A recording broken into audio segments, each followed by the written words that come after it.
You know, in the past, if you bought an Android tablet that was, less than $200, you probably weren't going to get something that was all that good. Maybe good enough for basic stuff, but that was really going to be about it. But lately, it does seem like there are more and more OEMs releasing pretty serviceable Android tablets that can be purchased for, in this instance, $154.33. We have today to look at the Oscal Pad 100. This is a 12-inch Android tablet. Let's quickly jump into the unboxing and do a quick look at the hardware before we dive in a little bit deeper. All right, so here is the Oscal Pad 100. As you can see up here at the top, 256 gigabytes of storage. It's kind of funny, they say 36 gigabytes of RAM. What we're actually talking about here is 12 gigs of RAM, which is actually not bad at all. And then another 24 gigs of RAM, which I'm assuming is going to basically be a swap file. Something that, might be useful for you, might not be. Here on the back side, 12-inch screen. You've got a 16 megapixel rear camera. I'm assuming that's a Unisoc CPU, 1.8 gigahertz. We'll dig into that more as we go along. 9,000 milliamp hour battery is a pretty decent sized battery, and with a display that's 1200 by 2000, not particularly high resolution, I would expect this thing to last quite a while. Coming out of the box here, the first thing I see is that we have in the box a screen protector. I would probably prefer that it was already installed, but it's there, and that's something that we can do. And it looks like it does indeed come with its little folio case. Let's flip this around, and it's got more of those specifications just sort of listed on there again. And that's probably like a peel. Yes, it is. And there is the device itself, which I can lift out. And let's just set this aside. Man, that is actually a little bit on the heavy side. We got a charger here, but of course it has the wrong plug for me to use, but that's fine. Output looks like about 18 watts. I can see that written there. We have a USB A to C cable in there, and we also have a little stylus. And it does look like it's nothing special. This is one of these styluses that can work on pretty much any device. Here's my Pixel 9 Pro Fold, and as you can see, it is able to use this quote-unquote stylus because it's just really simulating the touch of a finger. So it's nothing too, incredible, but when you're talking about just free value adds, I guess it's better than nothing. This is going to be really hard to show, but I'm pretty sure this thing does have a screen protector pre-installed already. You can tell right there that I think what's going on is it's not tempered glass. Maybe it's like a plastic screen protector, so they give you the tempered glass one as well, just in case you want to go that route. Quickly going around the device, you do have that camera module up top, and they definitely want you to know that there are some AI things going on there. I'm sure we'll talk about that a little bit more as we go on. On the top, you have your power button and your volume rocker, as well as a single microphone. On the left-hand side, you have your USB-C port and a SIM/SD card combo slot. This thing actually does apparently have cellular connectivity. That might be a big deal for some of you. Almost didn't even notice this, but guys, there's a headphone jack on this side as well. And then down on the bottom, we do have a pair of stereo speakers, which we're definitely going to need to test here in just a little bit. And the other side has nothing. Circling back around to the weight, this thing is 618 grams. But hey, it is a 12-inch screen with a 9,000 milliamp hour battery, so maybe that shouldn't be too surprising. So I did show you guys that it had this sort of folio case in the box with it as well. It's a really nice little value add because it's going to help kind of keep the device protected. You've got these raised areas on the corner to kind of help from drops, protect you from drops and things like that. But because of the style of this case, you can fold this around and use it like a kickstand. And you can see how that works there. You know me, I always love having a kickstand built into something like that. Very useful. All right, so we have this device set up and running. This is going to be your default home screen, and it is very, very basic. A swipe up takes you into an app drawer. You can have different pages, Google Feed here on the left, and that's really about it. Very, very basic. I'm probably going to want to install a third-party launcher, but luckily, guys, yes, this is an Android device and it has access to the Play Store, so you can do that just fine. I will say that it does actually feel, relatively snappy, at least just jumping through normal applications. pull down from the top and you're going to see your notifications over here to one side and then your quick settings over here on this side, which can also be scrolled through. And of course you can edit those as well, change what you want to have in your quick settings. One thing I want to quickly point out, and I don't know exactly how or when it happened, but I already have like a scratch smudge type thing on the screen protector that was pre-installed. I told you it was sort of like a plasticky material, and man, it is very, very soft and easy to scratch. In fact, I might have some over here as well. Man, okay, yeah, that screen protector is going to have to just come off. All right, much better. You're going to be better off going with either no screen protector or the tempered glass one that was also in the box. Let's take a look at our settings and see if we can identify anything that seems odd out of the box. We are actually running Android 15. I am kind of surprised that that is the case. Wow. Okay, that's cool. I do want to quickly point out on that same About tablet screen, that's where you can actually do this RAM swap file option. If you click on that, it's set to 6 gigs out of the box. You can go ahead and crank this all the way up or all the way down and just turn it off. I'm actually going to turn it off because I'm just not usually a big fan of this feature. On a device like this, I'm very rarely going to be using more than 12 gigs of RAM, and if somehow I end up using more than 12 gigs of RAM, the idea of now the device using its much slower system storage effectively as RAM is just not something that I want it to do. I'd rather it go and kick an app that I've not used in a few hours out of RAM instead of using a swap file, but your mileage may vary. Use whatever works best for you. Here under display, you'll notice that there's no option for adaptive brightness. What that means is you're going to have to be manually changing the brightness on this device as you go. It's not going to pick up the ambient light and change that for you. Under wallpaper and style, guys, this is pretty much just bone stock Android, and you could definitely do a whole lot worse than this.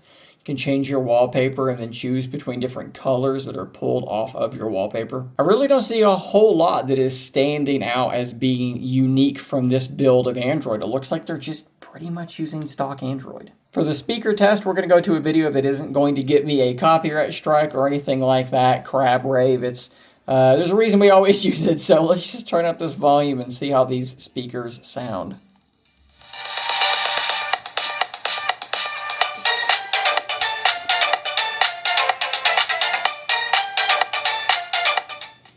Okay, there's absolutely no bass, no low end at all. Here's the same thing on my Pixel 9 Pro Fold for comparison.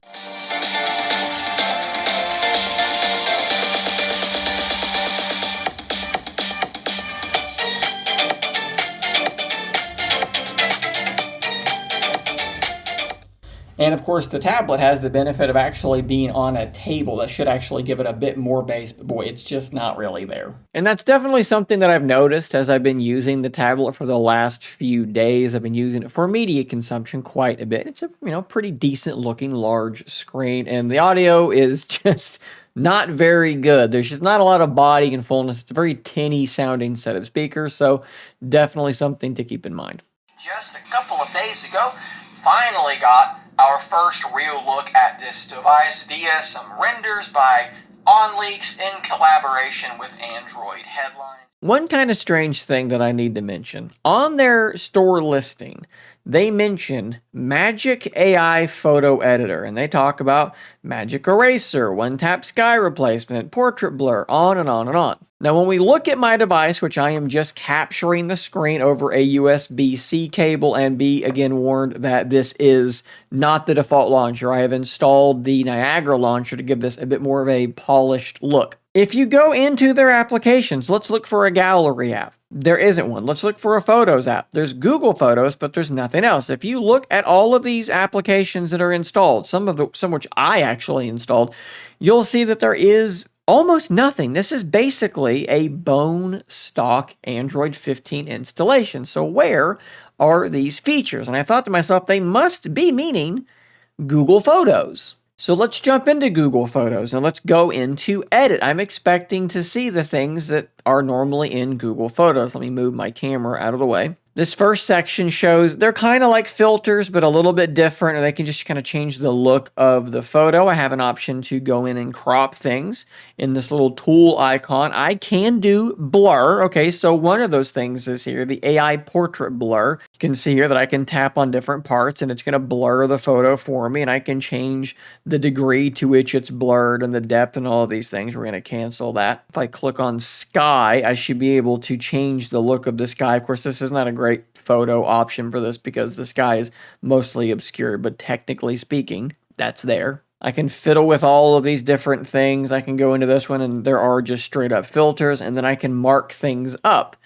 But where is Magic Eraser? Where is Magic Editor? Like, I don't see a lot of the features that you should have in every installation of Google Photos. I don't know why I'm not seeing them. Maybe it'll pop up later. I honestly don't know. But what's interesting is we do have the new Ask function in Google Photos, where you basically use Gemini to search through your photos. So some of the AI stuff is there and functioning. Some of it isn't. Again, like I said, maybe that's something that's going to pop up a little bit later on and start working. I honestly just don't have an answer to that question. Of course, this device does have a couple of cameras. Here are two shots that I very quickly took, and I mean, they're not good. The exposure is obviously really, really bad. Detail is bad. The colors are really quite off. Very, very noisy, very, very grainy. It's an inexpensive Android tablet. What are you going to expect? Here is the selfie camera, which is also, I mean, I wouldn't say it's great either, but it's there. Of course, as this is running Android 15, you can do some pretty nifty stuff when it comes to split screen multitasking. I wish that they had done something to implement the taskbar that we have on some Android devices to make this multitasking a bit quicker, but you can still do it. So what you could do from this position here is you could do a swipe up and hold. Let's try that again. Swipe up and hold, and you should see up here at the top the little icon for the app that I'm using. If I click on that, I can click on split screen, and then from there I can select another of the applications that I have been running. Let's just do the Play Store, and it's going to now have these applications running side by side, and it works decently well. You can see there on my website a little bit of lagginess as I'm scrolling. It does seem like it's kind of struggling with all the imagery and so forth just a little bit. Play Store seems to be a little bit smoother, but still, yeah, you're able to do this. You can grab this handle in the middle and you can resize, make one app larger or smaller, and that seems to be relatively smooth. Speaking of being relatively smooth, I ran what's called the wildlife stress test inside 3D Mark. Basically what it does is it makes it render this fairly graphically intensive scene over and over. It makes it do it 20 straight times to see, one, its performance, and two, if its performance degrades over time as it thermally throttles. As you can see, it was quite stable. 99.1% stability is definitely good. The actual score stayed remarkably similar. This thing did not thermally throttle at all. The bad news is the score is very, very low. It's not particularly fair to compare this device against like high-end devices, but if you do that, you'll see that the high-end devices are up in the tens of thousands. We're at 500. So if you are sort of expecting or hoping for a device that's going to be able to play like high-end games, do not expect that to be a thing. I always feel like Minecraft is a great way to go to kind of demonstrate the actual gaming performance of a device like this. We are creating a world for the first time, which is why this is taking a little bit longer, right? If the world's already been generated, all you're doing is loading into it. This is actually creating that world, and I am having to vamp for much longer than I normally would have to. Again, this is a tablet that you're going to be able to buy for less than $200, at least a lot of the time, and that's why the performance is what it is, and we have now loaded in. So let's see what kind of performance, now that we're in the game, that we have. And actually, a little bit of some stutters there, and I'm sure that, you know, some of the settings, the draw distance, the chunks probably turned down a little bit, but you could absolutely play this game. You're not going to be playing Genshin Impact at maxed out settings and things like that, but basic things, right? Things like Minecraft, or even simple games like, you know, the New York Times crossword puzzle, Wordle, those things. Yeah, that's going to be totally fine as well. You could even do some emulating, right? Some older retro games are probably going to run really well on this as well. All right, so kind of wrapping things up, let me give you a handful of other just little things that I've noticed. So, one thing is some applications just do not auto rotate. On some Android tablets, they force that to be a thing. On this one, they don't. So, that can be a little bit annoying depending on the app that you were using. I wish that Wise, for instance, was able to auto rotate, but it does not. The folio case. It's definitely good to have, but it's not a particularly great folio case. So it can sit up at this angle relatively well. Now, I have noticed that sometimes where it sort of attaches magnetically to the back of the device, it's not a super strong connection. So sometimes you'll move around a little bit, it'll disconnect, and the whole thing just kind of comes flattening itself down. If you want to use it on your lap, the angle is too steep, so you might think, oh, I'll just flip it around and use it like this. But again, the magnet isn't particularly strong, so what ends up happening is it just kind of does that and falls flat. It also does not turn off the screen when it closes, so maybe make sure that your screen timeout is set to the appropriate number, or make sure you're hitting that power button whenever you close it, because it's not going to shut it off for you. For me, the thing that really holds this device back are the speakers. They are just far too tinny for enjoyable media consumption. The screen is fine, right? Like, it's relatively bright. It's 12 inches. It does a perfectly admirable job. But when I load this thing up and I fire up a TV show, a movie, a YouTube video, whatever it might be, and I turn up that volume, it just sounds bad. My recommendation to you would be pair a set of earbuds to it, pair a speaker to it, and use something else for audio, because that is going to be, like I said, the biggest drawback for me when you're talking about a tablet like this. I think if you keep your expectations in the right place, this is a pretty solid device. I actually really appreciate that there's like no bloatware on this thing at all. They just installed stock Android, made a couple of very minor tweaks, and said, there you go, it's just bone stock Android, and I really do like that. More often than not, when these companies start messing with things and adding things on, they end up being things that I don't actually want on my device. So definitely a good thing there. And that 9,000 milliamp hour battery seems to be doing a pretty decent job. You can see here over the course of about 3 days, we have 5.5 hours of screen on use. And we're looking at about 55% of my battery left remaining. So not like crazy heavy use, but still, I think it's holding up pretty well. Again, for a device like this, it's going to come down to just knowing what you're getting yourself into. And hopefully I've done enough to kind of educate you guys on exactly that. I will be putting a link, maybe 2 links in the description down below if they are an affiliate link, which means I will earn commission from those clicks, or not necessarily the clicks, but when you click it and you buy something, I will put affiliate link next to them. Some of that stuff is still up in the air at time of recording. $154.33. Guys, that is the Oscal Pad 100. I do want to say thanks to the fine people over at Oscal for sending this tablet over for me to review. As with all of my full reviews, no money has changed hands for the production of this video, and they are seeing my thoughts in this video at the exact same time as everyone else. Thanks for watching. Subscribe for more content like this, and until next time, stay nerdy, my friends.